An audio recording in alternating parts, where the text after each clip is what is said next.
The human behind the fantasy. Guys, aku yakin kalian mengenal aku pasti banyak banget dapat klien. Wow, kenapa klien? Ya, karena memang aku membuka jasa dominatrix dan ya why not? Aku tidak melakukan hubungan seksual sama mereka.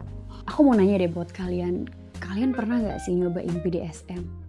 Contoh, aku menyuruh dia untuk bertindak seperti anjing, kucing, atau hewan peliharaan lainnya.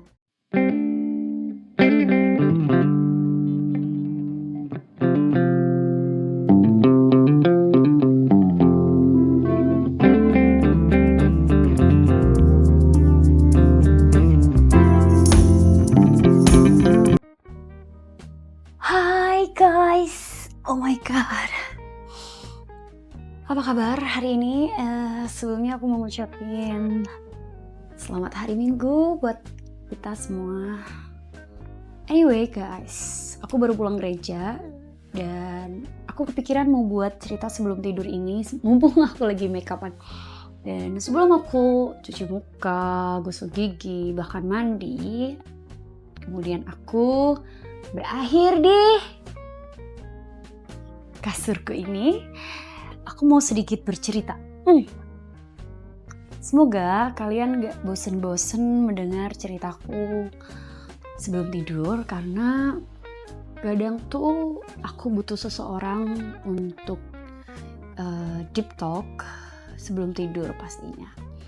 Dan aku berharap lewat konten-konten di cerita sebelum tidur ini, kamu bisa menjadi teman ceritaku sebelum aku mengakhiri kegiatan hari ini. Jadi ya,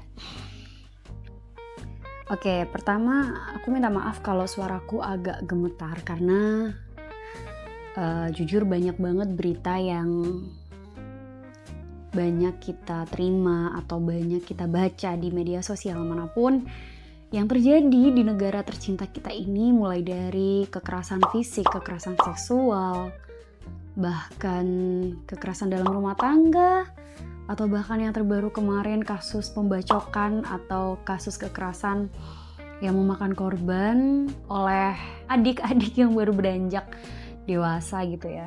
Dan terlepas dari itu semua, aku cuma bisa berharap dan berdoa semoga kita semua, saudara-saudara sebangsa dan setanah air, dapat hidup damai, tenang, penuh dengan sukacita, karena kita berhak mendapatkan kabar bahagia. Oke. Nah, oke guys, aku ada beberapa hal yang pengen aku obrolin di cerita sebelum tidur ini. Itu yang menjadi based on my lifestyle akhir-akhir ini. Enggak sih, kayak 5 tahun terakhir, karena aku bisa bilang ini lifestyle. Kenapa? Karena ternyata semakin dewasa dan semakin aku menerapkan hidup atau memilih untuk menerapkan lifestyle yang aku pilih sekarang tuh, ternyata itu bukan sebuah illness atau bukan sebuah kelainan gitu. Apakah itu? Ya, BDSM. Jadi gini, mungkin bagi sebagian besar orang BDSM itu adalah fetisme. The human behind the fantasy. Guys, aku yakin kalian mengenal aku pasti dengan latar belakang atau dengan background yang tidak jauh-jauh dari sexual life atau ya itu lagi tentang sexual thing. Tapi apa yang aku jalani saat ini atau bahkan jalani kemarin-kemarin itu kayak jauh kalau hanya diukur dari segi seksual. Kenapa? Karena kalian pernah gak sih kayak mikir atau suka sama sesuatu yang menjadikan itu tuh addiktif atau kayak itu men-trigger kalian untuk membuat kalian bahagia dan kalian ingin itu terus menerus, ya addiktif. Oke, tapi addiktifnya itu dalam artian kayak kamu menyukai sesuatu yang dianggap orang lain itu tidak normal atau abnormal mungkin, atau sesuatu yang tidak pada umumnya. Kayak orang lain menganggap itu aneh, tapi kita suka banget sama hal itu. Oke, misal kita suka pada aroma buku. Mungkin bagi bagian orang yang tidak suka aroma buku, kalian dianggap aneh. Tapi bagi bagian orang yang suka terhadap aroma buku sama kayak kita atau sama kayak kalian, itu hal yang wajar. Bahkan kita senang karena kita mendapat teman. Sama halnya di dunia fetisisme.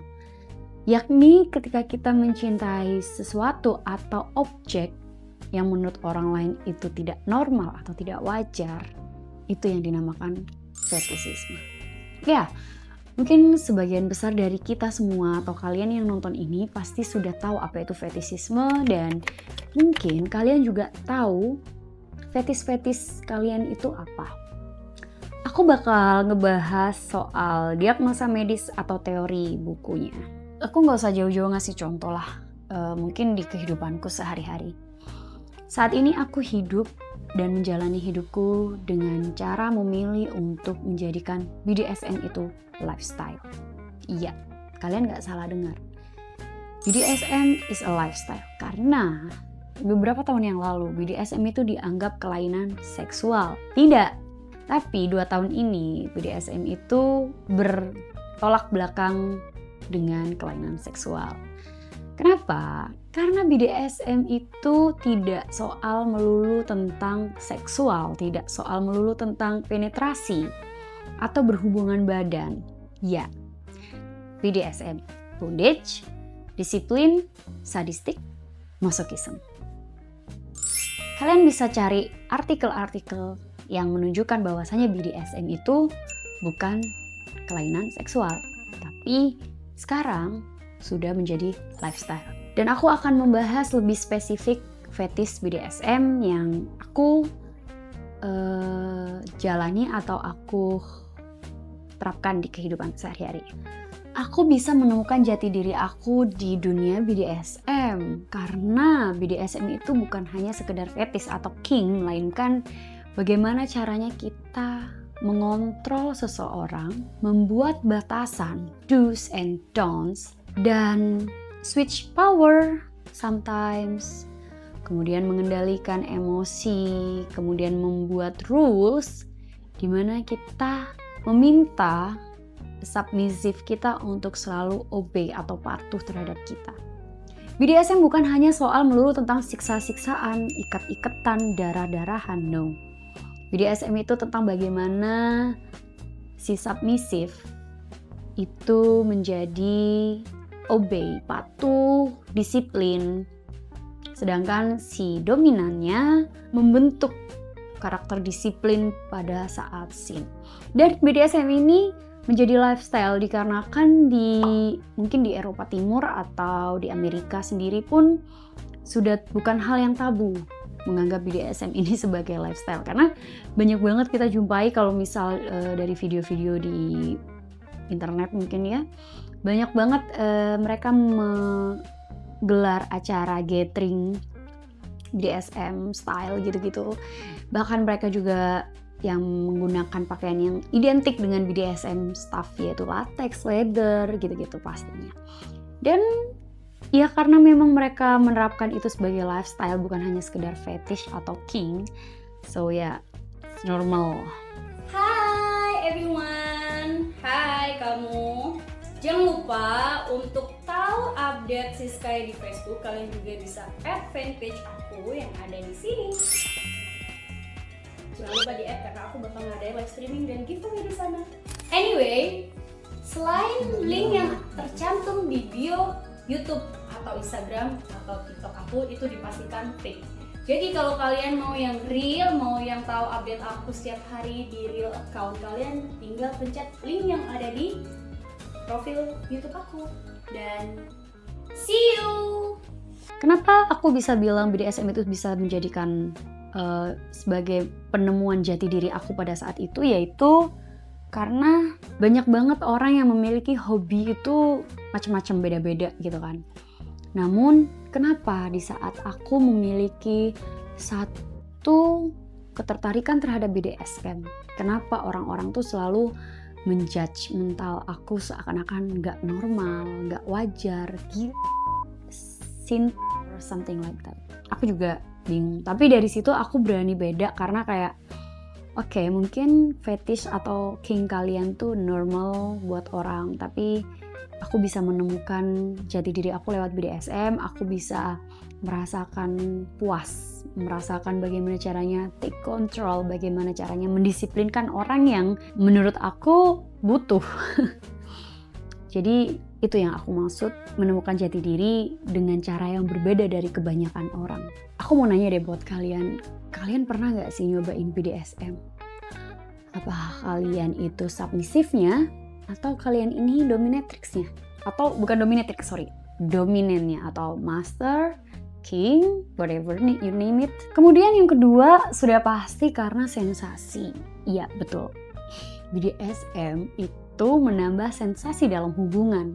Apapun itu jenis hubungannya, pertemanan, kalau memang teman-teman kalian into BDSM and things, tapi please ya, lakukan dengan benar, dan aku harap kalian menemukan orang yang tepat ketika kalian mau mencoba atau penasaran terhadap BDSM. Kalian harus benar-benar belajar, jangan asal kalaupun kalian tertarik dengan tali temali terus kemudian mengait-ngaitkan dengan BDSM, jangan asal ikat-mengikat. Kemudian kalau kamu suka menyakiti objekmu atau submisifmu, jangan asal menyakiti part-part di mana yang memang banyak pembuluh darah di situ. Jadi memang benar-benar harus belajar sedetail itu.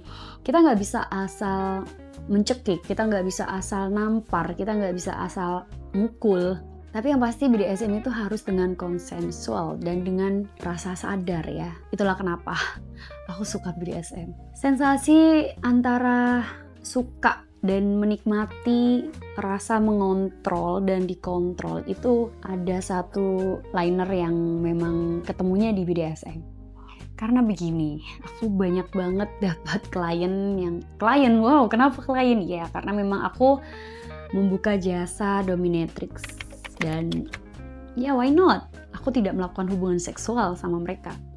Aku hanya menjual jasa di mana ketika ada orang yang berpower in real life atau orang yang memiliki jabatan di dunia nyata, orang yang memiliki banyak bawahan dan selalu diagung-agungkan setiap harinya in real life, datang kepada saya untuk mencoba merilis fantasinya, merilis kingnya atau fetishnya, yaitu BDSM. Fetishnya orang ini, orang berpower ini adalah dimaki-maki oleh perempuan, dibuat hidupnya seperti tidak berguna, menjadi laki-laki tidak berguna untuk hidup gitu. Jadi dia mau degrading atau dia mau humiliate itu kayak tidak tidak dimanusiawikan atau diperintahkan untuk bertindak laku seperti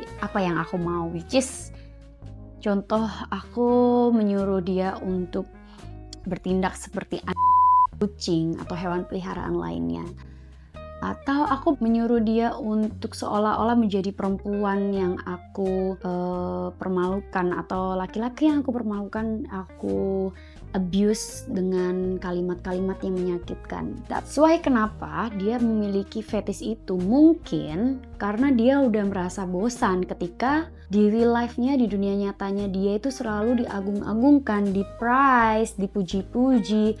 Tidak ada orang yang berani membantah, tidak ada orang yang berani mengkritik atau menyangga.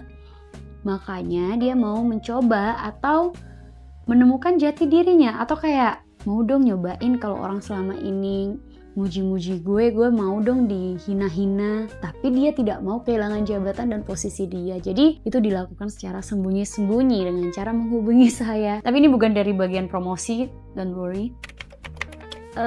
Kenapa ya orang bisa suka? Ya karena satu, mereka punya power lebih, tapi mereka ingin kebalikannya, menginginkan sesuatu dari segala suatu hal yang selalu dia dapatkan dan dia bangun selama ini, begitu. gitu. Gak hanya cuma sensasi, ternyata BDSM itu juga memiliki garis yang sangat membatasi, atau BDSM itu sendiri memiliki boundaries di mana ada hal-hal yang tidak boleh melewati boundaries atau batasan tersebut. Selain kontrol dan menikmati gimana rasanya dikontrol, BDSM sendiri itu harus konsensual. Kenapa harus konsen? Karena kalau nggak konsensual itu atas persetujuan dua belah pihak ya. Jadi misal aku dan kamu, aku dominan, kamu submisif. Ketika aku mau menampar kamu setuju. Bukan harus setuju, tapi memang kamu menyetujui, kamu memberikan kepercayaan kepadaku untuk menampar kamu. Ya, karena kalau kamu tidak konsen atau tidak memberikan persetujuan, itu namanya kekerasan atau abusive.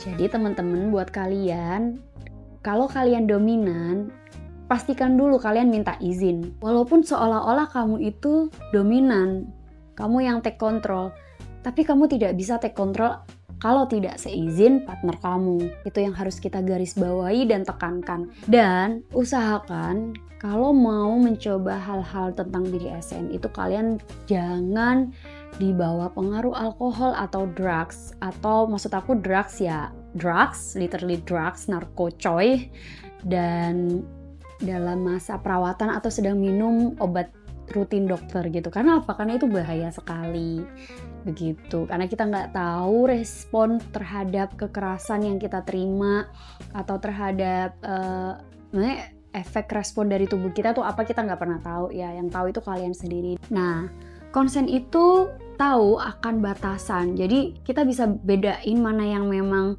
BDSM things dan kekerasan atau abusive. Karena banyak banget orang-orang yang salah kaprah akan menilai BDSM itu sendiri. Masih banyak jadi perdebatan gitu loh, kayak apakah BDSM ini fantasi yang sehat atau justru perilaku yang destruktif? I don't know. Gitu kan, banyak yang mendebat gitu. Gimana cara kamu menarik garis tegas antara main-main yang ekstrim dengan kekerasan yang sebenarnya? Ya itu tadi, kita harus trust sama pasangan dan pasangan juga harus percaya sama kita. Kita bagaimana caranya pasangan tidak melakukan lebih dari batasan, dia ngobrol, komunikasi dua arah. Kamu harus kasih tahu do and don'ts-nya, kamu harus kasih tahu batas limitasi kamu di mana. Limitasi maksudnya kayak, oh aku nggak suka diginiin, atau ini terlalu sakit, atau during BDSM stuff itu kayak misalnya selama kamu mencoba atau mengeksplor si BDSM ini, ketika kamu sudah tidak sanggup atau ketika kamu sudah tidak kuat untuk menghadapi kayak misal let's say spank, okay? Spank 50 kali tapi kamu udah gak sanggup, tapi belum 50 kali, so just tell your partner, kayak kasih tahu aja partnernya, oke, aku gak kuat nih, sorry gitu. Atau ada safe words di mana kata-kata aman sebagai kunci. Ini kayak safe word ketika nanti bilang red, itu berarti si partner harus stop, tidak boleh dilanjutkan. Dan apapun alasannya, ketika kamu mengeluarkan kata-kata aman buat kamu yang kalian setujui berdua, itu partner kalian gak boleh ngelanjutin aktivitas BDSM tersebut gitu. Nah, itu juga bisa menjadikan titik balik kita ketika kita mempertanyakan seberapa percaya kita sama pasangan kita. Apakah kita cukup percaya untuk memberikan dia kontrol terhadap eksplorasi BDSM ini? Who knows? Just try. Just try.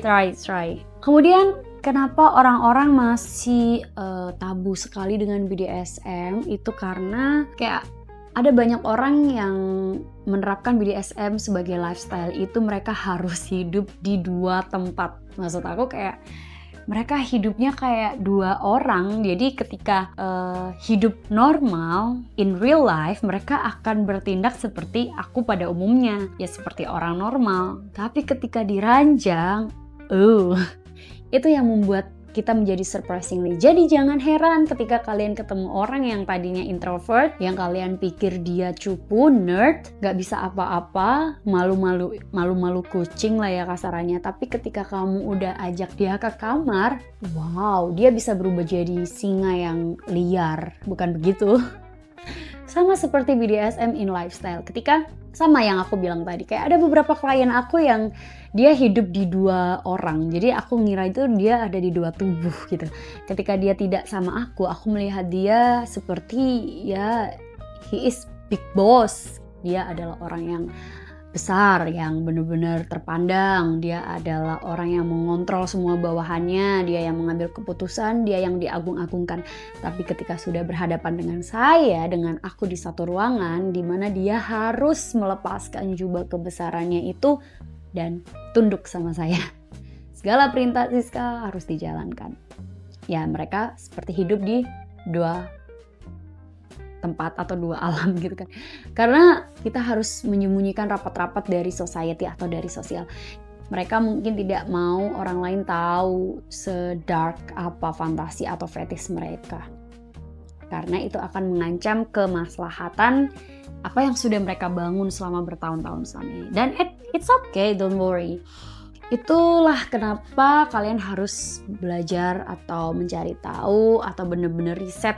Kalau mau mencoba BDSM tuh aku saranin kepada orang-orang yang memang kalian percaya dan kepada orang-orang yang berpengalaman pastinya. Mungkin ini pertanyaan untuk sesama BDSM enthusiasm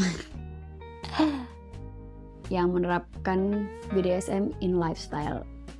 Kalian capek gak sih kayak melakukan hal itu di tengah society yang seperti ini? Kalau aku sendiri jawabanku enggak. Kenapa? Justru dengan BDSM itu aku bisa tetap menemukan jati diri aku yang aku bilang di tadi yang awal seperti itu. Karena aku juga enggak berharap dunia luar atau society-ku paham tentang apa yang menjadi aku beda. Aku nggak pernah berharap mereka bisa nerima aku nggak pernah berharap seperti itu. Intinya, aku bisa menerima perbedaan yang ada di dalam diri aku bisa menerima perbedaan diri aku dari kebanyakan orang. Jadi aku tidak pernah khawatir bagaimana orang lain akan menerima perbedaan yang aku punya ini. Kenapa aku tidak pernah khawatir? Karena lagi-lagi ketika kita mau menceritakan apa yang kita impikan atau inginkan, fetish mungkin gitu ke orang lain, pasti orang yang tidak setuju atau tidak sejalan dengan kita, yang menganggap kita beda, itu pasti menolak, bahkan kayak menjudge, menghakimi kita dan menganggap kita itu memiliki penyakit kelainan seperti yang aku bilang sebelumnya tadi. Jadi menurut kalian yang juga menjadi BDSM antusias nih, apakah BDSM itu kelainan atau BDSM itu penyakit? Coba dong tulis di kolom komen, atau kalian kalau malu bisa DM aku. Jadi aku cuma pesan buat kalian, kita semua yang suka terhadap BDSM, apalagi yang menerapkan BDSM itu di real life atau sudah menjadikan BDSM itu sebagai lifestyle, jangan pernah malu, jangan pernah takut untuk menerima segala sesuatu yang berbeda dalam diri kita dari kebanyakan orang lain, karena yang tahu kita, yang ngejalani kita. Jadi don't give a to others. Jangan pernah mikirin apa yang orang lain pikirin. As long as kamu menjalani itu tidak pernah merugikan orang lain. Ingat, kita sebagai BDSM enthusiast itu segala sesuatu apa yang kita bikin atau tindak gitu harus berdasarkan konsen atau persetujuan antara dua belah pihak. Oke, jadi jangan pernah bertindak gegabah, karena orang yang suka BDSM itu pasti berpikir 2 kali gimana caranya dan menghitung berapa banyak risiko yang harus kita hadapi, karena kita memang benar-benar sematang itu. Disiplin, lagi-lagi kita disiplin akan hal apapun itu ya. Jadi semoga kalian di sana bisa mengeksplor lebih lanjut tentang fetish atau fantasi kalian. So ya, thank you so much for watching, dan komen dong aku harus ngebahas apa ya, karena tadi aku sempat kepikiran agak BDSM karena banyak banget yang mulai me-reach out aku untuk melakukan BDSM.